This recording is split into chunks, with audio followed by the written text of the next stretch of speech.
Let's just work with the timing of your meals for now. Later, you can start to introduce what you are eating. This strategy consists of a 12-hour calorie consumption period followed by a 12-hour fasting period. It should be pretty easy to follow, and you can experiment with various ratios after this first week. If your last meal ends at 7:30 p.m., this means you cannot eat and drink anything with calories until 7:30 a.m. Play with the times to fit your schedule, but stick with this 12-hour ratio if you have never experimented with intermittent fasting. The goal is to deplete the nutrients that your cells have stored. Next time you eat, your body will refill those stores rather than create new storage places for excess nutrients. What happens when you only give your body 8 hours to use stored nutrients? And that's during sleep when your metabolism is slowest. Keep the mindset of 12 hours has passed since my last calorie consumption, and now my nutrient stores are lower. The next meal will start to fill those stores back up.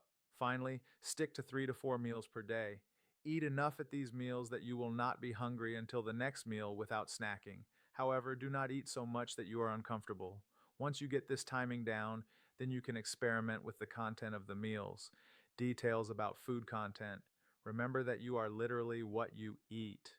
Your food turns into new cells, replacing old ones, eventually building a whole new you. Food is meant to be fuel, not a pleasure tool. However, once you get lots of practice, you can make good food pleasurable. At each meal, you should consume all three macronutrients: carbohydrates, proteins, and fats. This is how we get our calories. In those macronutrients are micronutrients known as vitamins, minerals, phytonutrients, and nootropics. There should be plenty of these micronutrients in each of the carbohydrates, proteins, and fats that you consume during each meal. These are called nutrient-dense foods and make up complete meals, which is the fuel you want for your body. The better you chew your food before swallowing, the better absorption your digestive system will have on those nutrients. On the other hand, foods with little or zero micronutrients are called empty calorie foods. You may eat 500 calories, but if the food that makes up those calories do not contain enough nutrients, your stomach will send out signals telling you it is still hungry.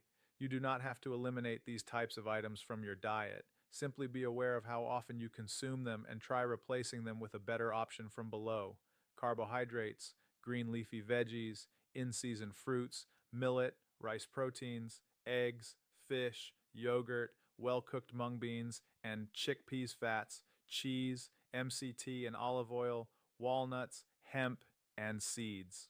Pro tip: no snacking. If you are hungry between meals, eat larger portions. Then, start replacing some of your empty calorie foods with these nutrient-dense foods from above. Every time you snack, insulin is released to balance your body and store more energy.